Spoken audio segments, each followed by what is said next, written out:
From a business and political point of view, you probably hear all the time from people who are rather skeptical of local government.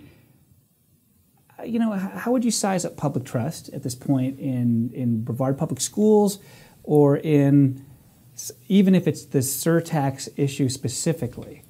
Well, I think, so 2 points that. From my political perspective, this specific issue was very tricky for the school board, because I think the ramifications, if they hadn't accelerated the increased security, that could play politically of, why this school before that school, and how are you picking the timeline? Right. And you would have gotten some heat, if the decisions had been made to spend the money that way. But as you said, the decision now to change it and maybe accelerate what percentage or whatever, you're going to hear from people, I'm positive she will, who are saying that wasn't supposed to be the priority, my kid's air conditioner or whatever. You're going to hear from people on how that was spent.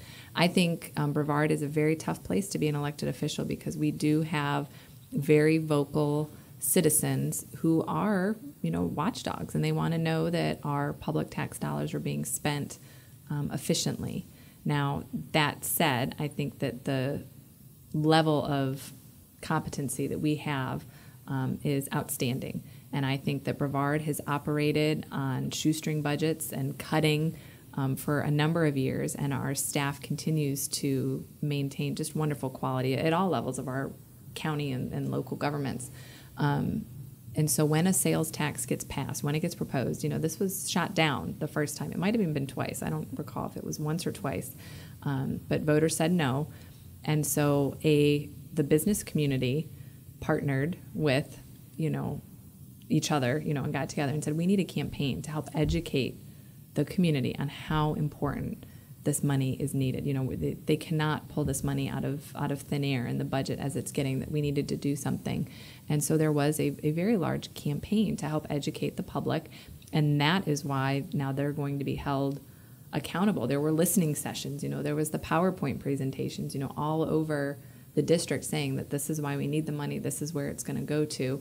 And so when you have to do that level of public education, then there's certainly going to be that level of public scrutiny on the other side, now that you've gotten those tax dollars and they want to know that they're being spent efficiently. But I have the utmost confidence, particularly because of the sales tax and how the money was presented to be spent.